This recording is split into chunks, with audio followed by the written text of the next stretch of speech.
guys, it's Jessica from Peace Love Books, and today I'm here with my 5-star reads from fall. So that is September, October, November. I did not realize I didn't do this video yet, even though we're only like a week into December. I usually do my 5-star reads of the season, and I was thinking, what do I want to film? What do I normally film? And I was like, I never did this. So I am so excited to go back. I only have 3 5-star reads in September. These books are so good. I love them so much, and a lot of them were like 4.5/4-star, but I am only talking about the top 5-star reads.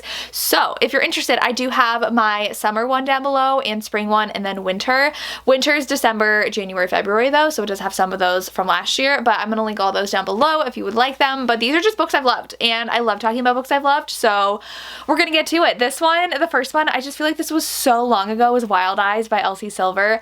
This book is so good. I love this series in general. I gave Wild Love 5 stars, and I gave Wild Eyes 5 stars. I think that this one hit me a little bit harder than Wild Love, even though I think I like the romance of Wild Love better because of what the heroine was dealing with. She is a celebrity, and she kind of is just like, what am I without the approval of like so many people that follow me, and just like what it's like to be online and having people like judge you but also be the reason like you have a career kind of thing. And so it was just so interesting with her talking about that. And the hero is so interesting too, because he is a single dad, but he is divorced and he has a really great relationship with his wife, but he is someone who thrives around being with people and thrives on just being fun and doing fun things. And so when his kids aren't there, he is like, I don't know what to do. He's like lost without his kids, and it's just like really hard on him. And they're there for each other and talk to each other, and they definitely butt heads because she is staying on his property. He owns a ranch, and she is staying on his property because she is recording music with his best friend who is married to his sister. So such a good series. Love this one so much, so much. And then the next one, I am a little bit sad that we're not getting a new book from them, I think until like March or April, but that is Close Knit by Kelsey Denise Stone. If you know me, you know that I love crocheting and knitting, and I've been doing it for a very long time. I've recently gotten back into it. Used to be obsessed with crocheting and knitting in college, and this follows a knitting influencer with a soccer player. And I also love soccer. I am a huge women's soccer fan, particularly the US national team. There's no like professional women's soccer team in my town, or I think even in my state. We do have the Columbus Crew, which they're fine, but I just like women's soccer better than men's. For reasons. But this is about a crochet knitting influencer falling for a soccer player. So they meet at a hotel, have a one-night stand, and then he has transferred teams to London, and she decides to move to London. And she is having this year where she just takes risks, say yes to things, and trying to get out of her comfort zone. So she moves into London, into this apartment that's owned, I think, by like her grandmother or something, and the entire rest of the complex was bought by the team. So they have team housing at this place, and she's the only one basically who's not part of the team that lives there because her grandmother owns it. And so she sees the hero, and he's like, are you stalking me? And she's like, who do you think you are? Like, I don't even know who you are. And so she ends up becoming really good friends with the team, and the hero's going through a lot mentally. Like, this has such good mental health discussion and rep for both of them, because she is in the limelight too. She is on social media. She's got like millions of followers. Hero had something really, really traumatic happen to him on his old team, where he was recorded in the shower and it went viral. And so he just felt very violated, and his team was very toxic, and they both are going through a lot trying to open up to people and have these lives that they're living, and they fall in love, and it is so good. And I just loved all the knitting content. She starts like knitting with the soccer team too. It's so cute. I love it. And then the last one of September is For Better or Worse by Eva Hunter. This one is a very hard to describe romance, but it definitely reminds me of The Devil in the Deep Blue Sea by Elizabeth O'Rourke, which is one of my favorites. So she used to be someone who would interrupt weddings and like ruin them and be paid to, and the hero's wedding is one of them that she ruins, and she is under the impression that he cheated, and so she has proof and she ruins the wedding. And now she is a death doula, so she is hired by people to help them basically die, like go through their last lengths of life. And so she is hired by this sweet man who is dying. I think he has cancer, and she is there just to be his companion, and he wants her to come on family vacation, and it is the man's grandfather that she had interrupted the wedding from, and it's their romance. So she's very like Black Cat energy, and he, I think, is a doctor because he's on an oil rig. very interesting because he just wants to be away from everybody. Like his family doesn't like that he didn't go into like facial plastic surgery, that kind of doctor. He just went the different route, and his family doesn't get along, and they're all forced to go on this vacation together. They don't want her there because they think that she's trying to swindle their grandfather out of money, and their family's messed up. They have to do a lot together and be forced together, and her and him fall in love. And she's diabetic, which I really loved that representation in here. He definitely really cared about making sure that she was getting what she needed for her diabetes, even when he claimed to hate her. So it was very sweet. I loved it. So that was September. Just 3. October, we only have 5, which I feel like is not a lot considering I read 17 books in October, but the first one's Bourbon and Lies by Victoria Wilder. So good. I took forever to read this, but it's a romantic suspense, and she's in Witsec, and she is hiding out on this ranch / bourbon distillery and falls in love with one of the Fox brothers who owns the bourbon company, and they feel like they're cursed because women they love die, and he was in love with another police officer who lost her life on the job, and he was a police officer and he quit because that was just too much, so now he just works for the distillery, and they fall in love, and she is hiding from something because she's in Witsec. So good. So much romantic suspense in here too near the end. I love this book. And then we have this Cinnamon Bun bookstore. Took me by surprise because I really did enjoy the Pumpkin Spice Cafe, but it was like just a 4-star read. This one, amazing. It's not a fall romance, even though it looks fall. It's end of summer, and the heroine works at a bookstore, and he is like her best friend. He comes around a lot. He's not really taken seriously. He works in like the tourist industry, taking people out on his boat in their town, and she decides that she wants to like live a more adventurous life because she's turning 30. She feels like she hasn't really lived, and someone leaves her like little notes of things she should do in books in her bookstore. The hero finds out, and he joins her in doing all those things, and they fall in love. And it is so good. Maybe I just felt more relatable because I'm 31, so I'm around the same age that the heroine was in the book, and I had recently gone through that. I just loved it. The romance was adorable. I ate this up. I couldn't put it down. Obsessed.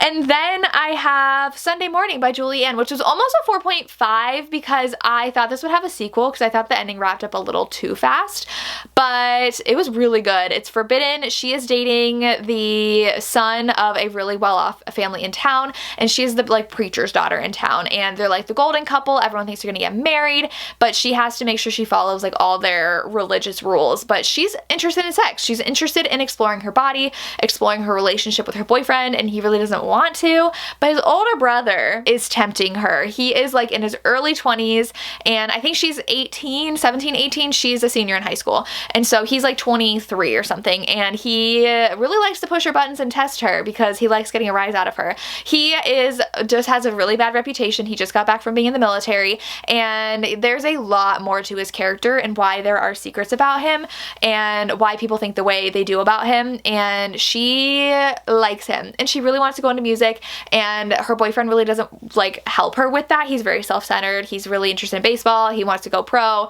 Doesn't really care about her wants, but the brother wants to like let her play with his guitar and like take her to Nashville and like just like really support her dreams, and it's a really good one. Very definitely forbidden because she's dating his brother, but I really liked it. Then Inheritance by Nora Roberts. This one is a paranormal romance where the house that she inherits is haunted, and what happens is that she had a really horrible breakup where her fiance was cheating on her. Then he basically sabotages her at work, and they can't prove it, so she's like, I'm just gonna quit. I'm gonna go off on my own. I inherited this house from this man who's my uncle I had no idea existed. Her dad was a twin.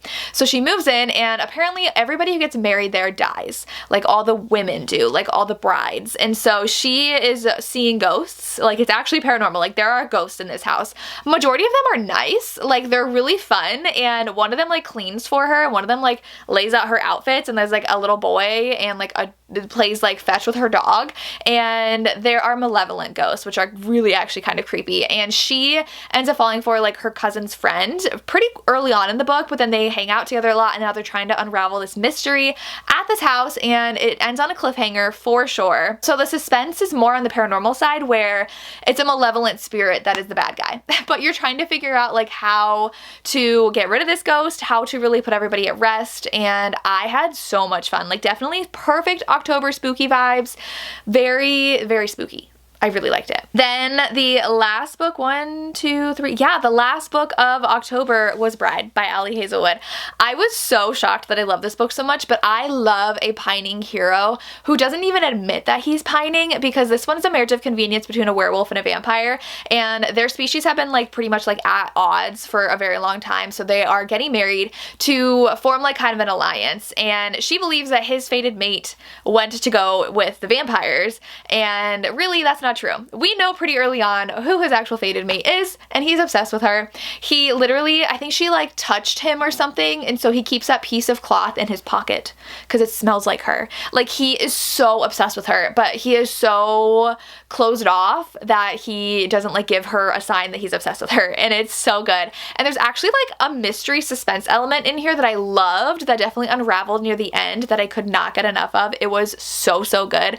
Highly recommend. It was just like a lot more elements to it than just like a normal contemporary. It is paranormal with those paranormal suspense kind of elements, so I loved it. It was so good, and we do have nodding. So November, I had a couple more. So I had 1, 2, 3, 4, 5, 6. I had 6 5-star reads. So November was the better month. I already have a ton in December too. Like, December's a really great reading month so far. So the first one is Broken Harbor by Catherine Cowles. This one is book 3 in the Sparrow Falls series. So good. It's a tie between book 1 and book 3 that are my favorites so far. This is Cope and Sutton's story. Sutton's a baker, and she is a single mom, and the hero is Cope, who is a hockey player, and he is back in a small town coaching hockey for little kids, including her son. She is so used to taking care of herself. She had a really horrible experience with her ex, who used to be an athlete himself and went down the wrong path, and so she ran away with her son, and now she's like, I can't fall for an athlete again.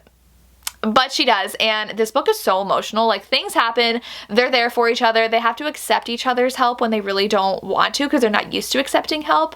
It is so good. Such a good romance. We have suspense in here like Catherine Cowles usually writes, and I loved it. Then we have Heartless Hunter by Kristen Ciccarelli. This is a fantasy romance, and this is so incredibly good. So the heroine's a witch, and the hero's a witch hunter, and he is hunting on witches because of how he's been treated by a witch in the past. So he is like vendetta, take them all down. She has been his biggest arch nemesis. So she is actually the Crimson Moth, which is a witch who goes and saves witches.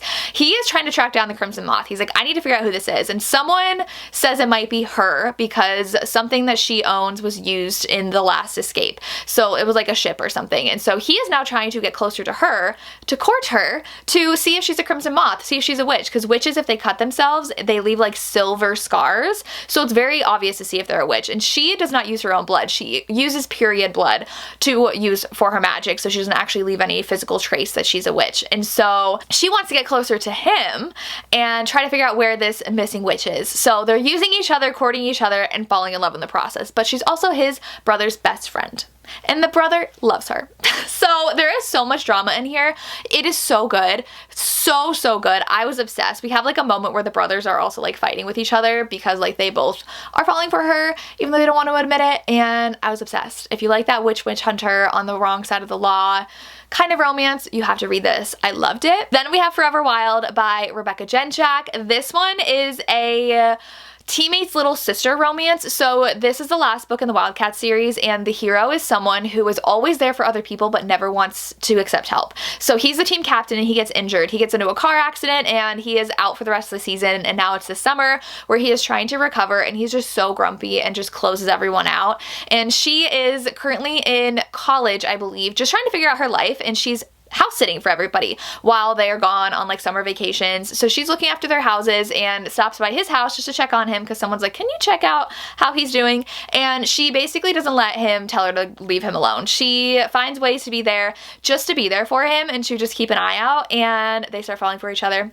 It is an age gap. It is a teammate's little sister romance, and she is trying to build a life of her own though, which is not around their town too. So she's trying to decide what she wants in life. I loved it. He gets so jealous at some point, and it was so good. So if you like that kind of really broody hero who is such a good guy but is so cold and hardened where he just does not want to let anybody in, you would love this one. Then I have another Catherine Cowles. I read my Arc of All the Missing Pieces because this one is traditionally being published in January, so they had a bunch on NetGalley. This is a true crime podcast romance, so it's definitely much more suspensey than her other books. The heroine is a true crime podcaster after her sister went missing and was never found in college, and so she has been dedicating her life to solving crimes, and she has solved some before. She's now tracking down the person who took her sister, so she is finding common links between crimes, and she thinks she has found the origin crime of the person responsible for her sister's disappearance. And so she is in town to try to figure out who this person is, because that girl who was kidnapped is still alive, and she thinks that she was the first victim.